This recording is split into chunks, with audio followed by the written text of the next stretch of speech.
Bienvenida o bienvenido a esta inversión en un texto, la verdad, crucial para los derechos humanos. Hoy vamos a examinar de cerca extractos de la Convención contra la Tortura y otros tratos o penas crueles, inhumanos o degradantes. Un documento fundamental, adoptado por Naciones Unidas. Un texto clave, sin duda. Para situarnos un poco rápido, ¿Mm? una convención internacional es, básicamente un tratado, ¿no? Un acuerdo legalmente vinculante entre estados. Se comprometen a seguir unas normas comunes. Exacto. Y esta, en particular, la Convención contra la Tortura, entró en vigor el 26 de junio de 1987. Una fecha que, ahora se conmemora como el Día Internacional en apoyo de las víctimas de la tortura. Una fecha simbólica, sí. Nuestra misión hoy es, extraer la sustancia de estos artículos clave que tenemos como fuente. Queremos entender bien qué considera este texto como tortura, qué obligaciones impone a los países que la firman y qué mecanismos establece para prevenirla y, claro, para castigarla. Vamos a ello. Perfecto. Pues empecemos por la base, por lo esencial. ¿Qué es tortura para esta convención? Porque es importante entender que no se refiere a cualquier tipo de sufrimiento, o malestar. La definición es bastante precisa. Ajá. Hablamos de un acto intencionado, por el cual se infligen a una persona dolores o sufrimientos graves. Y ojo, especifica que pueden ser tanto físicos como mentales. La intencionalidad y la gravedad del sufrimiento son clave, entonces. Vale. Pero, ¿con qué propósito se inflige ese dolor? El texto parece detallar los fines específicos que convierten ese acto en tortura, según la Convención. Así es, así es. Los fines son determinantes para la definición. El artículo 1 enumera varios. A ver, obtener de la víctima o de un tercero información o una confesión. El clásico, digamos. El clásico, sí. También, castigar a la víctima por un acto que haya cometido o que se sospeche que ha cometido. O intimidar o coaccionar a esa persona o a otras. Y un punto muy relevante. Cualquier razón basada en cualquier tipo de discriminación. O sea que, si el sufrimiento grave se inflige con alguno de estos propósitos, encaja en la definición. Exacto, encaja. Entiendo. No es solo el acto en sí, sino la motivación que hay detrás. Y hay otro elemento crucial que mencionaste antes. ¿Quién comete el acto? El dolor o sufrimiento debe ser infligido por un funcionario público u otra persona en el ejercicio de funciones públicas. Pero no solo eso, también cubre los casos en que sea a instigación suya. Ajá. O con su consentimiento o aquiescencia. Ahí quería llegar. ¿Qué significa exactamente aquiescencia en este contexto? Suena un poco técnico. Sí, básicamente implica que un funcionario público sabe que se está produciendo la tortura y no hace nada para evitarlo. Digamos que da su visto bueno pasivo, por así decirlo. Entiendo. Una especie de complicidad por omisión. Justo eso. Y es relevante porque amplía la responsabilidad más allá de quien ejecuta directamente el acto, ¿sabes? Queda claro. Y el propio texto hace una salvedad importante, ¿no? Para evitar confusiones. Sí, una aclaración necesaria que está ahí mismo. Excluye explícitamente los dolores o sufrimientos que sean consecuencia únicamente de sanciones legítimas, o que sean inherentes o incidentales a estas. ¿Por ejemplo? Pues, por ejemplo, la privación de libertad que resulta de una condena judicial. Aunque cause sufrimiento, no es tortura según esta definición, siempre que la sanción sea conforme a la ley, claro. Delimita el concepto para centrarse en los abusos de poder ilegítimos. Bien, definida la tortura, pasamos a uno de los pilares de esta convención, algo que realmente la hace destacar. Su prohibición parece ser, incondicional. Totalmente incondicional. Este es quizá el mensaje más potente del tratado, diría yo. El artículo 2 lo afirma de forma rotunda. En ningún caso podrán invocarse circunstancias excepcionales como justificación de la tortura. En ningún caso. En ningún caso. Ni estado de guerra, ni amenaza de guerra, ni inestabilidad política interna, ni ninguna otra emergencia pública, nada, absolutamente nada, puede justificar la tortura. Es lo que en derecho internacional se llama una norma imperativa, ius cogens. Eso es increíblemente fuerte. Implica que ni siquiera en las peores crisis imaginables un Estado puede decir «es que necesitábamos recurrir a la tortura». No puede, no. Y que ahí de la típica defensa de «yo solo cumplía órdenes», ¿sirve de algo? Tampoco sirve como excusa. El mismo artículo 2 lo deja meridianamente claro. No se podrá invocar la orden de un funcionario superior o de una autoridad pública como justificación de la tortura. Vale. La responsabilidad recae en quien comete el acto. Da igual si recibió órdenes para hacerlo. Esto refuerza la idea de la responsabilidad penal individual por crímenes tan graves. Esto nos lleva directamente a las obligaciones de los Estados. Porque, claro, ratificar la Convención es un paso, pero ¿qué les exigen hacer en la práctica? Pues la obligación principal, que ya se establece en el artículo 2, es tomar medidas eficaces. Medidas para impedir los actos de tortura en todo territorio bajo su jurisdicción. ¿Y qué tipo de medidas? Pues no vale con una simple declaración, ¿eh? Deben ser medidas legislativas, administrativas, judiciales o de cualquier otra índole que sean realmente efectivas para prevenirla. Es un mandato de acción concreta. Y parte de esa acción implica asegurarse de que puedan perseguir estos delitos, ¿verdad? El tema de la jurisdicción es clave aquí. Precisamente, es un punto crucial para evitar la impunidad. El artículo 5 detalla las bases sobre las cuales un Estado parte debe establecer su jurisdicción. A ver, La más obvia, si el delito se comete en su territorio, incluyendo buques o aeronaves matriculados allí. También deben poder juzgar si el presunto autor del delito es nacional de ese Estado. lógico. Incluso, fíjate, si la víctima es nacional suya y el Estado lo considere apropiado. Busca cubrir, digamos, las conexiones más relevantes. Tiene lógica, sí. Intentar cerrar las vías de escape. Pero, ¿qué ocurre en una situación más compleja? Pongamos que alguien acusado de cometer tortura en el país A y que no es nacional del país B, es encontrado en el territorio del país B. Y el país B ha ratificado la convención. ¿Qué debe hacer B? Ajá, buena pregunta. Ahí entra en juego un principio fundamental consagrado en el artículo 7. Se conoce como aut dedere aut judicare. ¿Extraditar o juzgar? Exacto. Significa o extraditar o juzgar.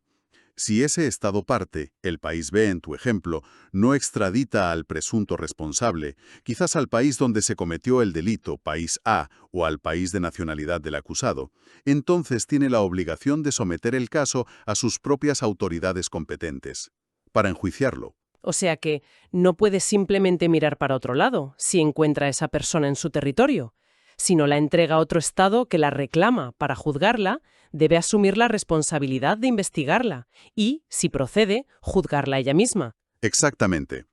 Es un mecanismo potente contra la impunidad transfronteriza. Busca evitar que los Estados se conviertan en refugios seguros para torturadores. Claro. Y ligado a esto, el artículo 4 exige que los Estados se aseguren de que todos los actos de tortura, la tentativa de cometerla y la complicidad o participación en ella sean delitos conforme a su legislación penal y castigados con penas adecuadas que tengan en cuenta su gravedad. Y que estos delitos se consideren extraditables, supongo. Sí, el artículo 8 lo establece. Los delitos de tortura deben incluirse como extraditables en cualquier tratado de extradición entre Estados parte. Y fíjate, si un Estado que normalmente necesita un tratado para extraditar recibe una solicitud de otro Estado parte con el que no tiene tratado, puede considerar la propia Convención como base jurídica para la extradición respecto de estos delitos. Ah, mira, qué interesante. Facilita mucho las cosas. Sí, busca facilitar la cooperación para llevar a los responsables ante la justicia. Y una vez localizada una persona sospechosa, ¿qué pasos procesales exige la Convención?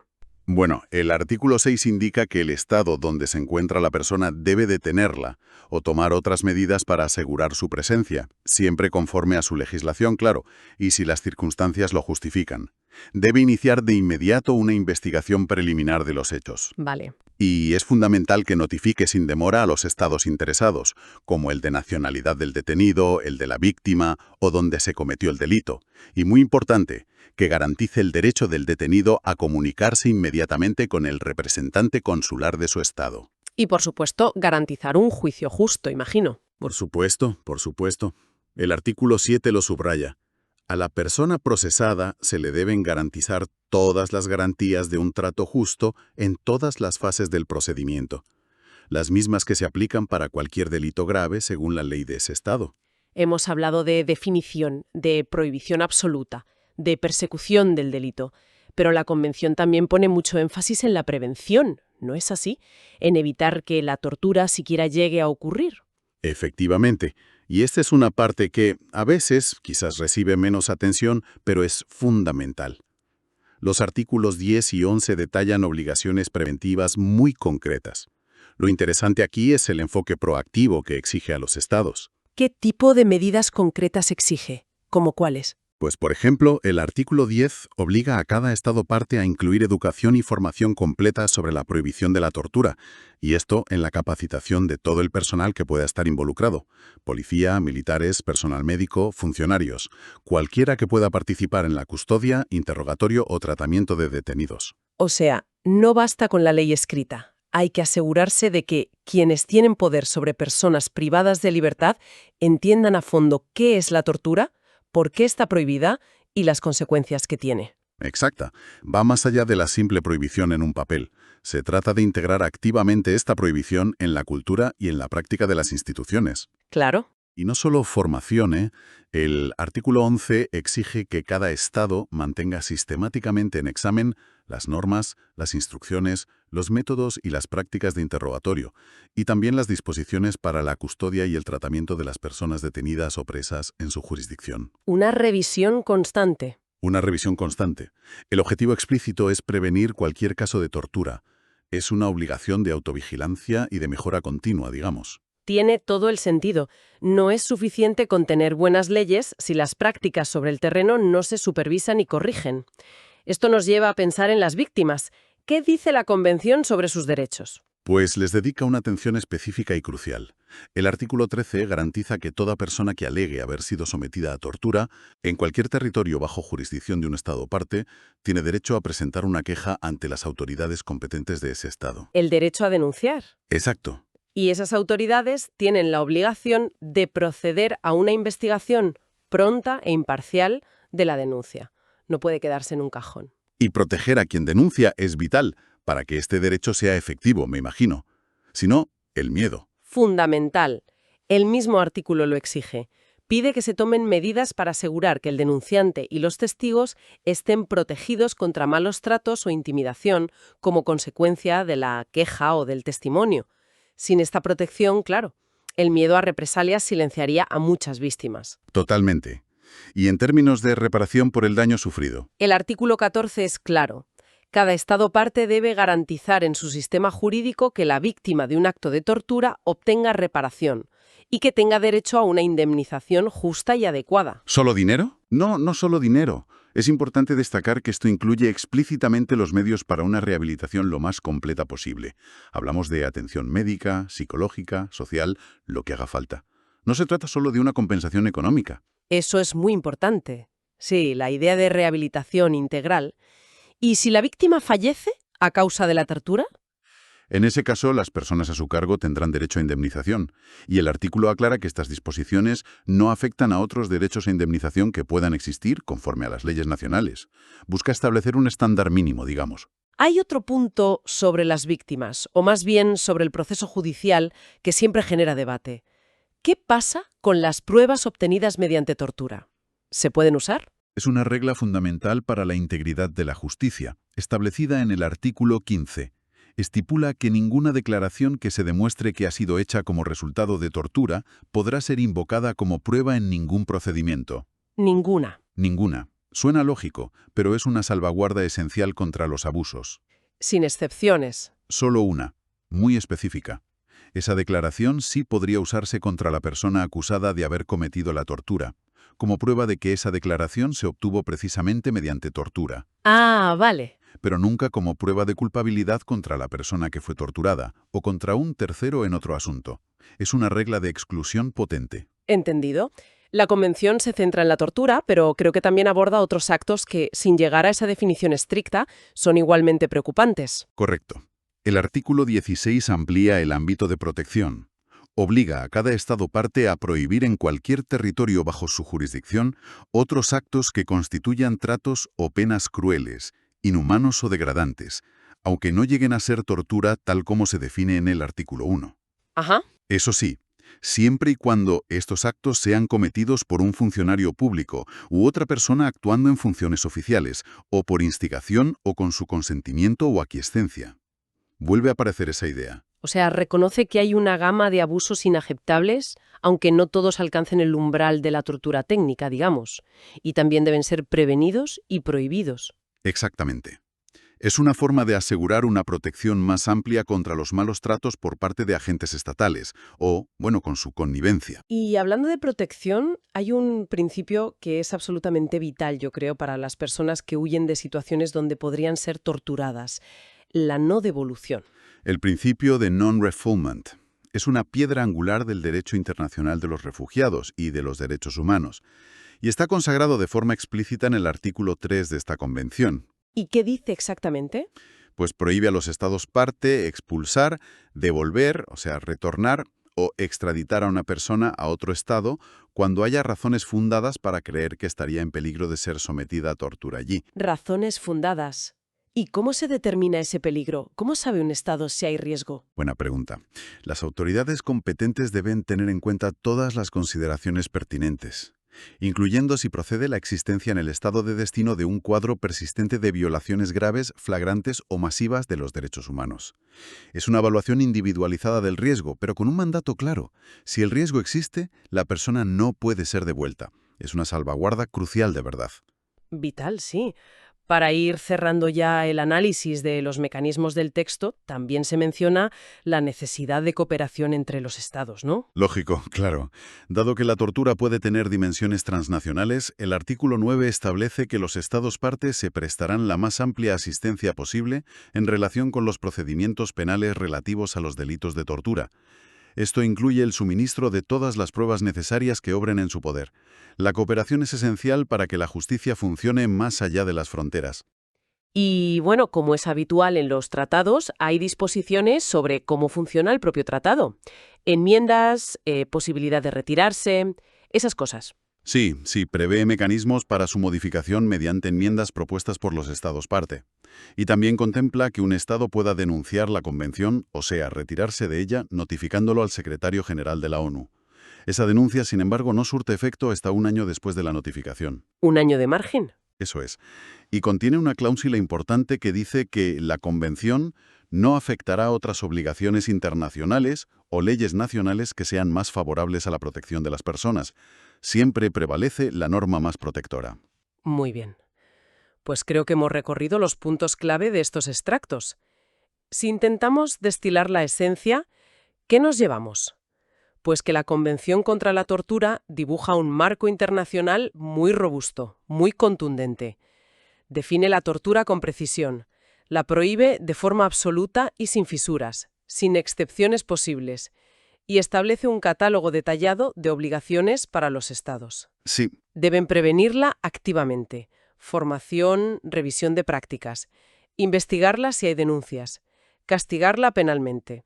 Asegurar que sus autores sean juzgados o extraditados, el famoso aut dedere aut judicare, y proteger los derechos de las víctimas, a denunciar, a ser protegidas, a obtener reparación y rehabilitación. has resumido perfectamente el espíritu y la letra de estas disposiciones. Es sin duda un instrumento jurídico poderoso. Ahora bien, la distancia entre la norma escrita y la realidad vivida en muchos lugares sigue siendo, pues, un desafío enorme. Claro. Y esto nos deja con una reflexión importante, creo, que va más allá del texto mismo. La Convención obliga a los Estados a una revisión sistemática de sus métodos de interrogatorio y condiciones de detención para prevenir la tortura. Pero, ¿cuáles son realmente los mecanismos más efectivos, ya sean de supervisión internacional, comités nacionales de prevención o la vigilancia de la sociedad civil, para asegurar que esa revisión sea genuina, sea constante y tenga un impacto real en la prevención?